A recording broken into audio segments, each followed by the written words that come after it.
오늘 하나님의 말씀은 누가복음 18장 15절에서 17절까지의 말씀입니다. 사람들이 예수님께서 만져주시기를 원하여 어린 아이들을 데리고 왔습니다. 제자들이 이를 보고 그들을 꾸짖었습니다. 그러나 예수님께서 그들을 부르시고 말씀하셨습니다. 어린 아이들이 내게로 오는 것을 막지 마라. 하나님 나라는 이런 어린 아이들의 것이다. 내가 진정으로 너희에게 말한다. 어린 아이와 같이 하나님 나라를 받아들이지 않는 사람은 하나님 나라에 들어갈 수 없다. 아멘.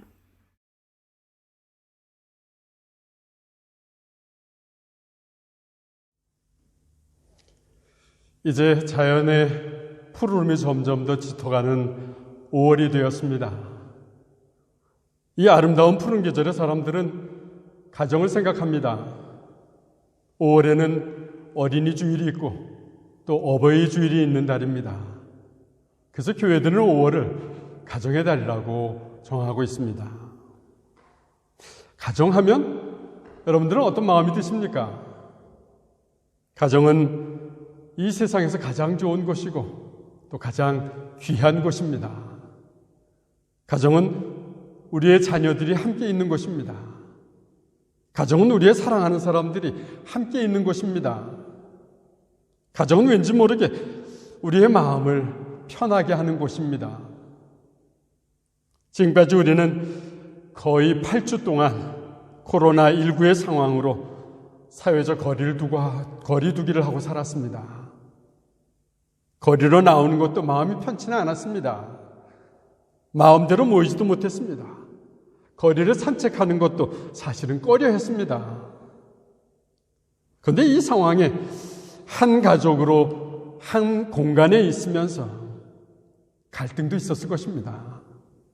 서로 불편함도 있었을 것입니다. 그런데 그것이 그렇게 나쁜 것만은 아니었던 것입니다. 갈등과 불편함이 있는 그런 과정에서 우리는 새로운 것들도 발견하게 되었습니다. 그동안 서로 그냥 모르고 지나쳤던 것들도 새롭게 알게 되었습니다. 그렇게 알게 되니 더 참게 되었습니다. 알고 이해하게 되니 더 인내하고 결국은 더 사랑하게 되었다는 것입니다. 그래서 그것이 진정으로 쉴 것이고 진정으로 행복을 주는 우리의 가정인 것을 이 기간 동안에 더욱더 깨닫게 되었습니다. 오늘은 각 가정의 꿈나무인 어린이들을 위한 주일입니다. 하나님이 주신 우리 아이들의 양육을 생각해보고 또 우리 아이들을 사랑하시는 예수님을 생각해보는 그런 주일입니다. 제가 어렸을 때만 해도 이 아이들은 천덕꾸러기였습니다. 아이들은 인격적인 대우를 제대로 받지 못하는 존재들이었습니다. 한 가족마다 3명에서 아니면 10명까지 아이들을 둔 가정이 많았습니다. 이렇게 많은 아이들이 상황에 따라서는 예쁘고 귀엽고 행복한 것이 아니라 오히려 아주 귀찮은 존재들이기도 했던 것입니다. 그것도 그럴 것이 당신은 모두들 경제적으로 어려운 형편들이었습니다. 아이들이 가정 살림에 보탬이 되는 것이 아니라 그 아이들을 먹이고 그 아이들을 입히고 또 그 아이들을 가르친다라는 것이 큰 짐이 되었던 것입니다. 그렇게 천덕꾸러기로 살아가는 아이들이 불쌍해서 어느 날 어른들이 1년에 한 번씩 이 어린 아이들을 위한 날을 만들어서 아이들을 위로하기 시작을 했습니다. 그것이 어린이날이고 그것이 어린이 주일이 된 것입니다. 근데 이제는 시대가 완전히 바뀌었습니다. 요즘 우리 어린이들은 어떻습니까? 요즘 어린이들은 천덕꾸러기가 아니라 왕이 되었습니다. 무엇이든지 자기 우선으로 결정하는 왕이 된 것입니다. 그리고 날이 갈수록 우리 아이들은 이 대중문화의 영향으로 인터넷이나 스마트폰의 영향으로 어린이답지 않은 모습으로 변해가는 그런 위험에 처해 있는 것입니다. 또 어른들의 잘못된 탐욕과 어른들의 비정상적인 처세술을 보면서 순수하고 청아한 눈이 혼탁하게 흐려질 그런 위험에 놓여지는 상황인 것입니다. 그래서 이제는 우리 부모들이 우리의 아이들을 어린이답게 그리고 순수하게 회복시키는 일에 마음을 다해야 하는 것입니다. 또 우리 어른들의 잘못으로 혼탁해진 이 아이들의 눈을 본래 티 없는 맑은 눈으로 회복시키는 그런 날이 어린이날이고 어린이 주일에 하지 않는가 진지하게 생각해 보는 것입니다. 이런 의미에서 오늘 본문은 우리에게 교훈을 주고 도전을 주고 있습니다. 오늘 본문을 보면 아이들을 사랑하는 부모들이 등장을 합니다. 당시 자기의 아이들을 무척이나 사랑하는 이 부모들의 마음이 오늘날 우리 모두에게 도전이 되는 것입니다. 오늘 본문의 상황을 한번 살펴봅니다. 당시 예수님이 가시는 곳은 항상 사람들로 붐비고 있었습니다. 예수님이 가시는 곳에는 놀라운 말씀이 선포가 되고 있었습니다. 예수님이 가시는 곳에는 놀라운 일들이 일어나고 있었습니다. 가는 곳마다 사람들로 가득 차 있었습니다. 오늘 본문에 등장하는 부모들은 그 붐비는 사람들을 뚫고 어떻게 해서든지 자기 아이들을 예수님께 데려오려고 노력을 하고 있는 것입니다. 15절을 보니까 오늘 그 부모들을 이렇게 기록하고 있습니다. 15절 전반절입니다. 같이 읽어봅니다. 사람들이 예수님께 만져주시길 원하여 어린아이들을 데리고 왔습니다. 당시 이 상황을 묵상하면서 저는 이런 생각을 하게 되었습니다. 성경에는 여러 종류의 사람들이 등장을 하는 것입니다. 여러 종류의 사람들이 예수님께 나오는 것을 우리는 보게 되는 것입니다. 그런데 일반적으로 예수님께 나오는 사람들은 어떤 사람들입니까? 대부분의 사람들은 자기 문제를 해결하기 위해서 예수님께 나옵니다. 자기의 아픔이나 자기의 고통을 해결하려고 예수님께 나오는 것입니다. 그런데 오늘 이 부모들은 자녀들을 위해서 예수님께 나오고 있습니다. 자녀들을 위해서는 무엇이든지 감당하겠다는 것입니다. 자녀들을 위해서는 어떤 어려움도 이겨낼 준비가 되어 있는 그런 부모들이었습니다. 사실 오늘 본문에 보면 이 부모들은 많은 사람들의 틈새를 비집고 아이들을 데리고 옵니다. 그곳에는 발 디딜 틈도 없이 많은 사람들이 모여있는 곳이었습니다. 그 사이를 비집고 부모와 아이들이 예수님 앞으로 나오니 겨우 서 있던 사람들이 이리 밀리고 저리 밀려서 아마도 난리가 났을 것입니다. 그 광경을 본 예수님의 제자들이 그 부모들에게 야단을 치고 있습니다. 예수님께서 지금 중요한 말씀을 전하시는데 왜 이리 방해를 합니까? 왜 애들을 데리고 와서 시끄럽게 합니까? 애들은 가야 합니다. 그런데 이 부모들은 제자들의 꾸짖는 소리에도 아랑곳하지 않습니다. 제자들이 손으로 떠밀러도 꿋꿋하게 예수님께로 나아가고 있는 것입니다. 여기서 질문해 봅니다. 이들은 지금 예수님을 찾아온 목적이 무엇입니까? 이렇게 야단을 맞으면서도 예수님께 가려는 그 목적이 무엇이었습니까? 한 가지였습니다. 예수님이 자기 자녀를 좀 만져주시기를 바란 것입니다. 예수님께 안수기도 받기 위해서 온 것입니다. 예수님이 아이들을 만지셔서 손을 얻고 축복 기도를 해달라고 온 것입니다. 그렇게 해서 이 아이들의 앞으로의 인생이 복되기를 바라면서 예수님께 나온 것입니다. 이 얼마나 아름답고 이 얼마나 거룩한 부모의 마음입니까? 그렇습니다. 자식을 사랑하지 않는 부모가 어디 있겠습니까? 자식이 성공한다라는 것을 원치 않는 부모가 어디에 있겠습니까? 그러나 무엇이 진정으로 자녀들에게 필요한 것인지는 사람마다 각각 생각이 다 다른 것 같습니다. 영어 유치원을 보내기 위해서 밤새도록 줄을 서서 기다리는 부모의 모습, K-팝 콘서트 입장권을 사기 위해서 애를 쓰는 부모의 모습, 새로운 기종의 스마트폰이나 전기기기를 사기 위해서, 또 새로운 장난감을 사기 위해서 몇 달을 애쓰는 그 부모들의 모습이 있습니다. 어떤 것이 진정으로 자녀들을 사랑하는 것인지에 대해서는 각자마다 그 사랑하는 방법들이 다 다른 것 같습니다. 그러나 아무리 생각해도 오늘 예수님을 찾아온 이 부모들처럼 아름다운 마음을 가진 부모는 없는 것 같습니다. 지금 예수님께 안수를 받고 싶다라는 것은 무엇을 의미하는 것입니까? 내 자식을 예수님과 관계가 있는 아이로 키우고 싶다는 것입니다. 내 자식이 예수님의 성품을 닮아가는 아이로 키우고 싶다는 것입니다.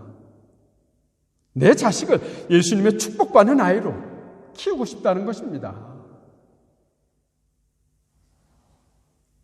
사실 우리의 자녀에게 본질적이고 중요한 것은 무엇입니까? 우리 자녀에게 본질적이고 중요한 것은 우리 자녀들이 예수님의 성품을 닮아 자라가는 것일 것입니다. 우리 아이들의 가슴에 예수님이 새겨지는 것이 본질일 것입니다. 그런데 요즘 우리 주변의 현실은 어떻습니까? 요즘은 임신할 때부터 관심이 온통 세상적인 것 같습니다. 천재 교육을 한다고 뱃속의 아이들에게 영어를 들려준다는 것입니다. 학교도 가기 전에 유명한 영어 유치원에 보낸다고 합니다. 학교를 가면 어떻습니까? 아이들을 밤늦게까지 학원에 맡깁니다. 밤 12시가 되어도 아이들이 학원에서 돌아오질 않는 것입니다. 이런 상황들을 생각해 보면 참 끔찍한 일입니다. 그런데 이 끔찍한 일을 자기만 안 할 수도 없다고 모두들 열심히 있는 것입니다. 여기까지는 그래도 여기 독일에 살고 있는 우리들과는 그렇게 상관이 없는 것이라고 할 수 있을 것입니다. 적어도 마나임이나 하이델베르크 지역에선 교육 환경이나 분위기가 그 정도는 아닌 것입니다.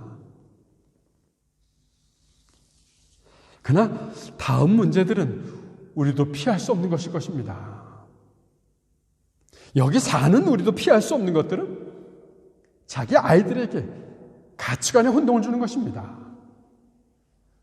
얘야, 너는 절대로 남에게 뒤지면 안 된다. 너는 어떤 수단과 어떤 방법을 써서라도 이겨야 한다. 바보같이 맞지만 말고 네가 먼저 한 대 때려서라도 이겨야 한다. 예수님의 가르침과는 다른 엄청난 혼동인 것입니다.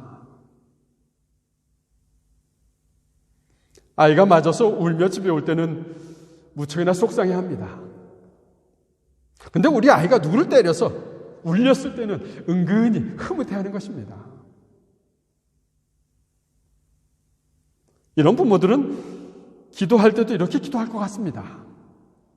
우리 아이가 꼬리가 되지 말고 머리만 되게 해주십시오. 어쨌든 우리 아이가 열방의 으뜸이 되어야 합니다. 예수님, 당신이 책임지십시오.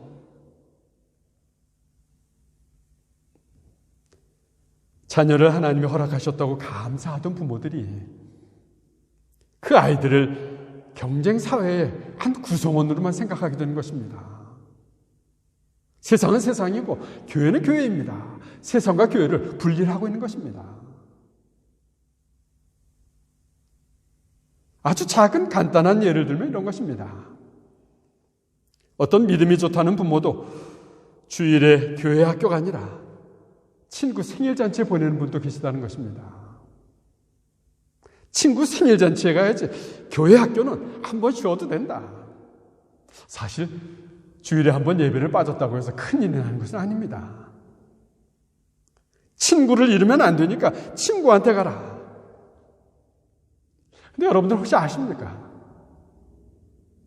자녀가 친구를 잃을까 봐 걱정이 돼서 그 친구에게 보냈더니 계속해서 가려고 합니다. 그리고 결국은 하나님을 모르는 그 친구들과 함께 어울리면서 그 자식을 잃어버리게 되었다라는 이야기를 여러분들은 들으셨습니까?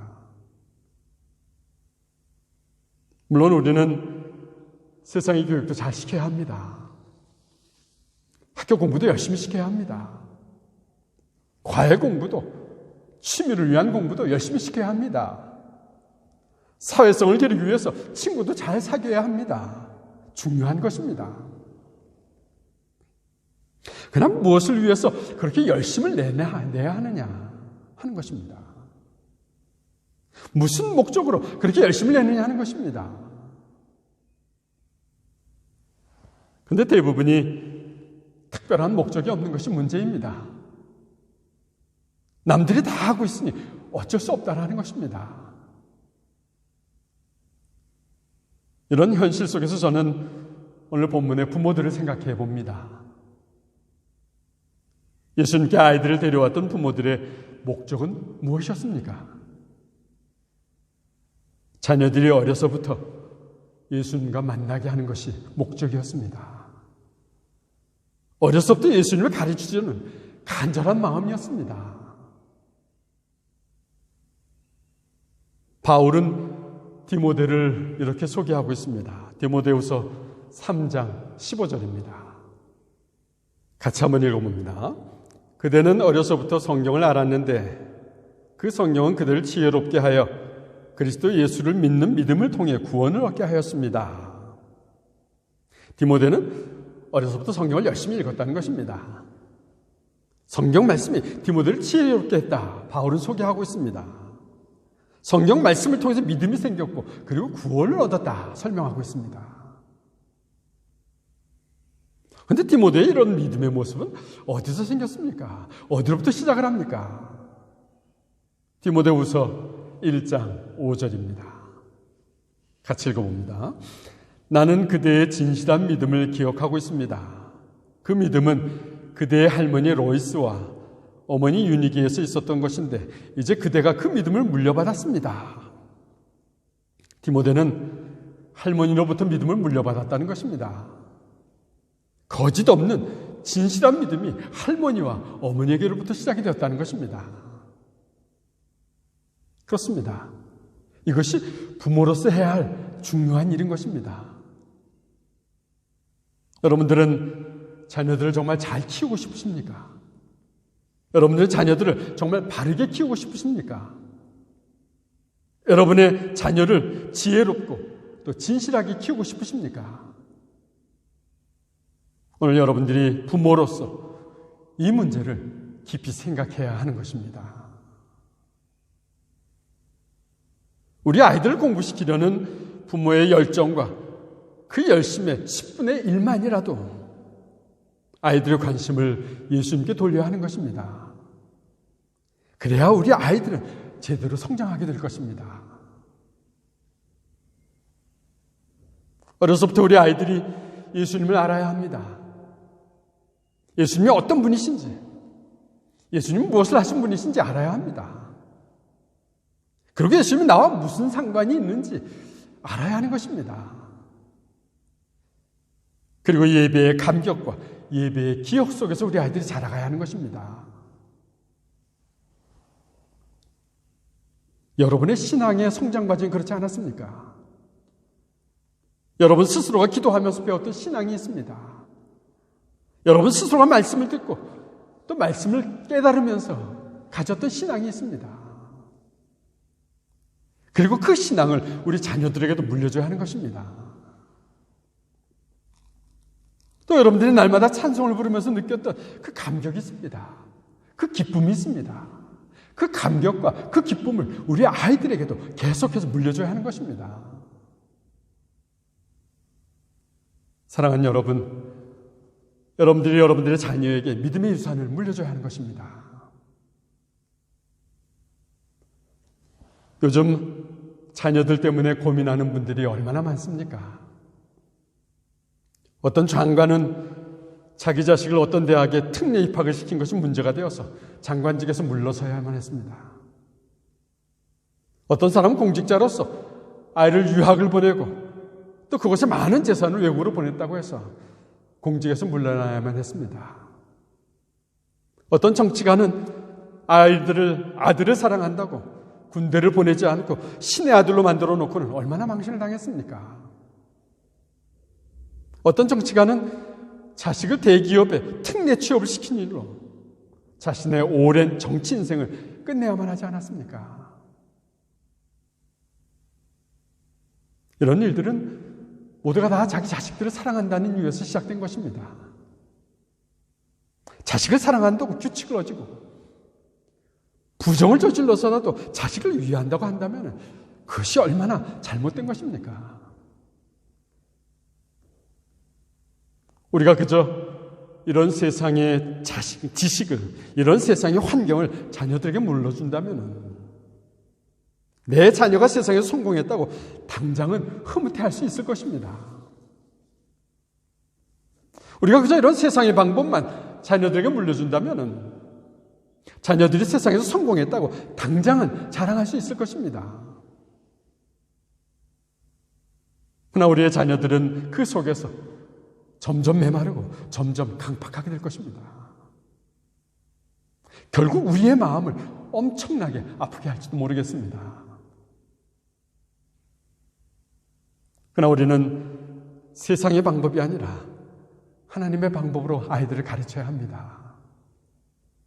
거짓 없는 진실한 믿음을 아이들에게 물려줘야 하는 것입니다. 그때 우리의 자녀들은 예수님을 닮아가게 될 것입니다. 그때 우리의 자녀들은 정직함과 진실함을 알게 될 것입니다. 세상에서 무엇을 해야 할지, 세상에서 어떻게 해야 할지 깨닫게 될 것입니다. 우리의 자녀들이 그렇게 세상에서 사는 모습을 보면서 우리에게도 늘 뿌듯함과 감사함이 넘치게 될 것입니다. 오늘 본문에 보니까 이런 부모들에 대해서 예수님의 제자들은 다른 시각으로 바라보면서 행동을 하고 있습니다. 제자들은 이런 부모들을 꾸짖고 있습니다. 야단을 치고 있습니다. 당시 그 분위기를 한번 상상해 보시기 바랍니다. 제자들은 두 팔로 막으면서 안 된다라고 소리를 지르고 화를 냈을 것입니다. 반대로 부모들은 예수님께 가까이 가려고 그것을 뿌리치고 끝까지 예수님께로 갔을 것입니다. 얼마나 상황이 급박하고 얼마나 상황이 혼란스러웠겠습니까? 근데 그 모습을 보시고 예수님은 무슨 말씀을 하십니까? 오늘 본문 16절의 말씀입니다. 같이 읽어봅니다. 그러나 예수님께서 그들을 부르시고 말씀하셨습니다. 어린아이들이 내게로 오는 것을 막지 말라. 하나님의 나라는 이런 어린아이들의 것이다. 그렇습니다. 우리 예수님께서는 아이들이 오는 것을 기뻐하셨습니다. 우리 아이들을 만지시고 우리 아이들을 축복하시는 것을 즐거워하셨습니다.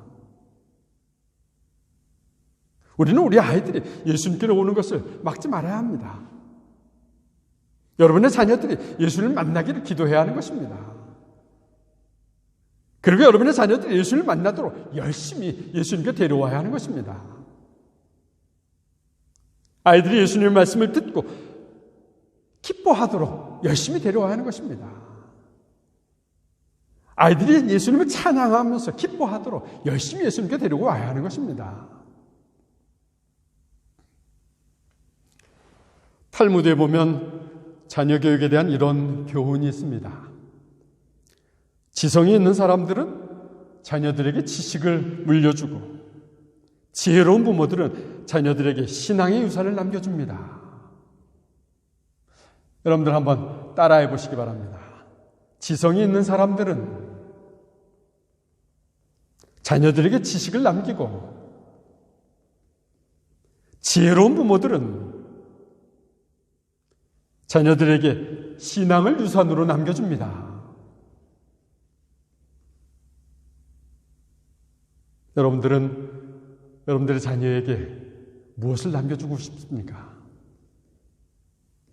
자식을 위해서라면 좋은 환경으로 이사를 해야 합니다. 아이들의 장래를 위해서라면 좋은 학교를 보내야 합니다. 유치원을 보내면서 어디가 좋은가 살펴보아야 합니다. 자식을 위해서는 내가 굶더라도 유학을 보내야 합니다. 자식을 위해서는 내 삶을 다 드려야 합니다. 그런데 그것으로 우리의 자녀들이 순탄할 것이고 행복할 것이라고 자부심을 갖는다면 어리석은 부모의 생각일 것입니다. 잠언서 14장에서는 부모된 사람들에게 꿈에도 잊지 말아야 할 아주 중요한 교훈을 가르치고 있습니다. 잠언서 14장 26절입니다. 같이 읽어봅니다. 여호와를 경외하는 사람은 견고한 요새를 가진 자이며 그 후손도 그로 인해 피난처를 얻는다. 생각해 봅니다. 이 견고한 요새가 왜 필요한 것입니까? 이 피난처가 우리에게 왜 필요한 것입니까? 우리 인생에는 폭풍우가 떠나지 않기 때문인 것입니다. 우리들이 이 세상을 살면서 폭풍우를 경험을 합니다. 우리의 자녀들도 인생을 살면서 폭풍우를 만나게 될 것입니다. 우리 아이들이 이런 폭풍우를 만났을 때에 우리는 누구를 바라보고라고 우리 아이들에게 가르치겠습니까? 우리 아이들이 폭풍을 만나서 의지할 데가 없어 두려워할 때 우리는 누구를 의지하라고 아이들에게 가르치겠습니까? 하나님을 의지하라고 가르쳐야 하는 것입니다. 왜냐하면 하나님을 경외하는 자는 견고한 요새를 얻는다고 약속하셨습니다. 하나님을 의지하고 붙잡을 때 피난처가 되어준다고 약속을 하셨습니다. 믿으십니까?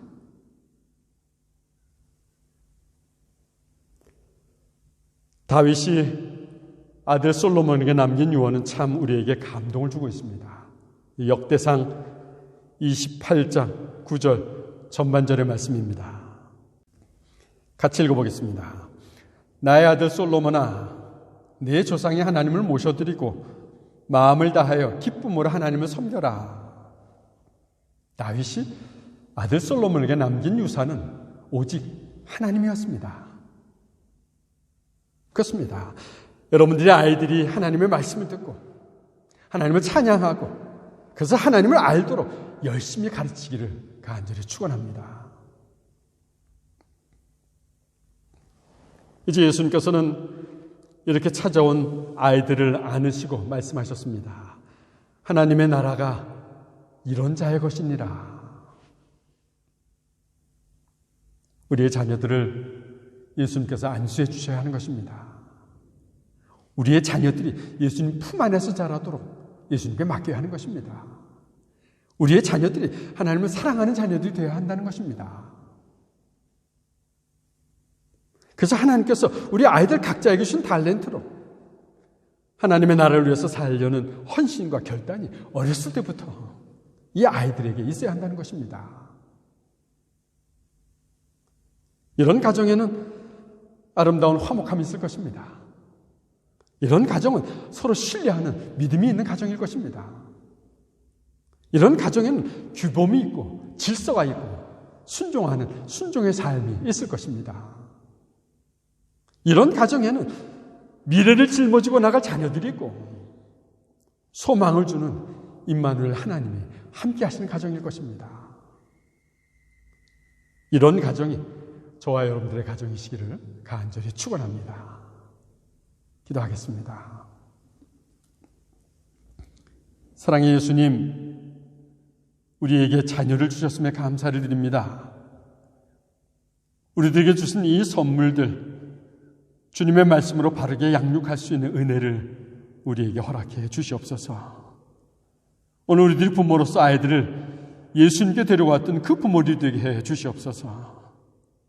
우리의 가족이 예수님을 따르는 가족이 되게 하시고 우리의 자녀들이 믿음으로 말씀으로 자라도록 성령으로 도와주시옵소서. 우리는 그동안 세상이 원하는 방향으로만 아이들을 키우려 했습니다. 우리들이 원하는 목표에 맞추어서 아이들을 키우려 했습니다. 하나님의 기준보다는 세상의 기준에 맞는 아이들로 키우려 했습니다. 신앙의 인격을 가르치며 예수님을 닮아가는 모습이 바보스러운 모습이라고 우리의 생각대로, 세상의 생각대로 강요하면서 아이들에게 훈계하였습니다. 주님, 우리의 이런 어리석은 모습들 용서해 주시옵소서. 주님께서 우리에게 주신 선물이오니, 주님이 우리에게 축복의 통로로 주신 선물이오니 주님의 뜻과 주님의 방법으로, 주님의 말씀으로 가르칠 수 있도록 지혜를 허락해 주시옵소서. 예수님의 이름으로 기도드렸습니다.